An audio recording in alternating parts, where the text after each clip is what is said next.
Hey guys, your boy Buck says back here for another video this week. Here we have the difficult conversations that no one else in society is having. And if you can take one thing away from this video, it's that your parents' pride, ego, honour and respect are not emblematic of your own. And it's not your duty to protect it. I think there's a lot of things parents do wrong in terms of making us perceive relationships in a negative way. I think the first thing is upbringing. I think we're told speaking to the opposite sex, or at least we're made to feel that speaking to the opposite sex is haram. It's not, it's just cultural dilution of religion. It's caring what other people are going to say, what your grandma's going to say, what your best friend's going to say, what your neighbour's going to say, what some nosy auntie's going to say. And I think a lot of people can probably resonate with that. We then tend to associate relationships with bad behaviours. Most men's exposure to any form of romanticism or intimacy growing up was pornography, so they associate relationships with sex. A lot of the women I know in my life told me guys only want one thing. Well, that was the only thing they were exposed to.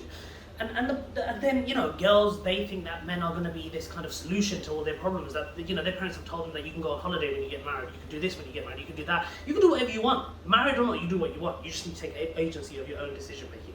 I almost think that people have been reading a different book to what I've been reading. All these religious scriptures, are they just 1,000 pages where you're just turning and it just says, what will people say? Lord Gyagenge. I don't think there's much you can do about upbringing. I think the issue with upbringing is that our parents were told what to do by their parents, who were told what to do by their parents, and so on and so forth. It's this stacking effect generationally, which means that our parents think they know best, they think they know best for our lives, they think that they have agency over our decision making. You can't tell me what to do, you ain't my mother! Yes, I am! Even as we get older, because, you know, that happens within childhood. And there's nothing really you can do. You can know it exists, and the only thing we can do is really get better about managing that with our own children and trying to give them agency, self-esteem, respect for themselves, and respect for their own kind of independence as they grow older, especially in those formative years. I think the second thing is the emotional blackmail. And this tends to start when you get into those teenagers, when you're starting to form your own level of independence and you've got an idea of how you want to live your life. You want to go out, you want to go out with your friends, and sometimes there's mixed gatherings, you have to go to the cinema, there's other boys there, girls there, you want to go out to the restaurant. And I think a lot of parents, they don't instill they instill values, but they don't trust their kids to exhibit the values they've instilled with them. The mind always goes to the worst possible scenario.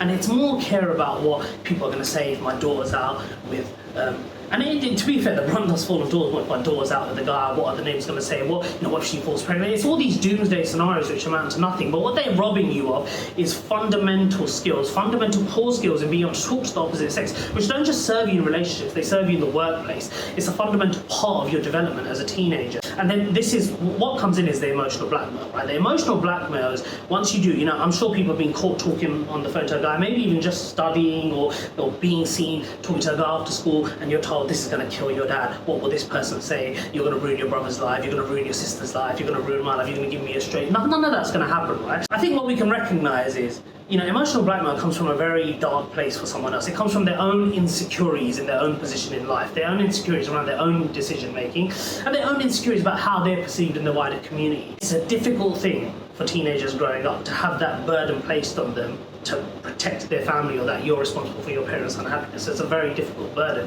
How you can manage it is by understanding that that insecurity has nothing to do with you. And it's very difficult to park that over there, but it's something fundamental in your own development that you need to at least recognise as you get older, that your parents are their own people with their own problems, work very hard and want their kids to live the best life possible, but the best life possible is in their own image, which is not necessarily the way you want to live your life. Finally, bam, it flips, doesn't it? And it flips because now there is no honour in not talking to men. There is no honour in not being in a relationship, because some nosy auntie has asked your mum why her daughter or her son isn't married. And the reason you're not married is because you don't know how to speak to guys. You haven't got those social skills to have difficult conversations with guys. Ask guys what they are going to provide for you, what you're going to give to them in a relationship. You don't have that ability to converse or really cultivate a proper, special, meaningful relationship because you don't have those skills, because you've been parlayed negatively into parking it and thinking that it's not the time now. You've managed to come together, you've gone to university, you've used your own independence to find a partner that you love very much, that you share stuff in common with, and now this is the final bit.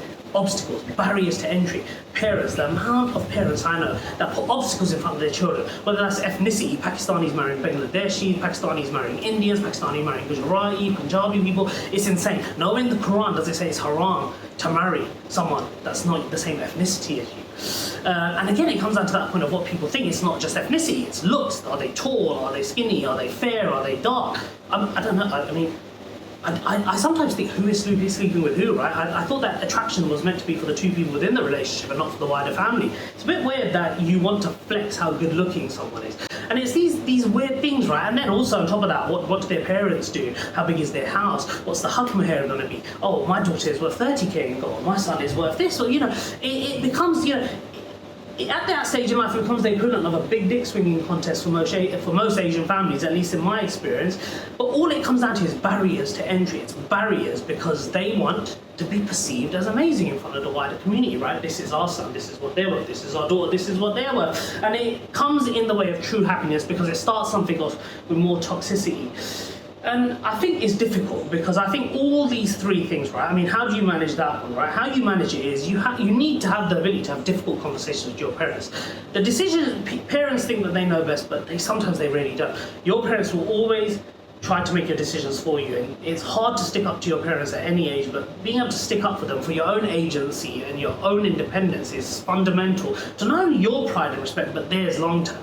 Because if you're unhappy and living a life that is expected of you rather than the life you want, then you're not gonna be living a life proper, true to anyone, and your parents aren't gonna be happy. If your parents see you unhappy long term, they're not gonna be unhappy. Actually, what will make your parents happy is seeing you happy. And there may be short-term conflict, but it leads to long-term gain.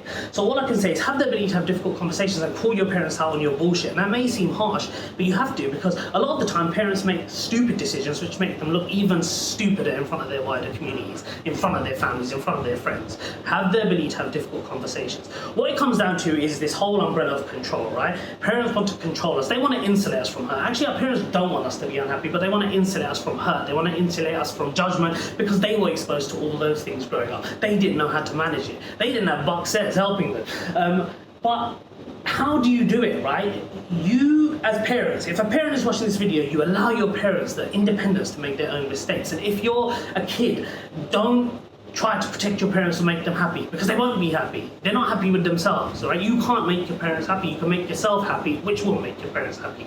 You can control your own level of thought, your own independence, and your own agency in this world, right? There is no one that's going to save you apart from you.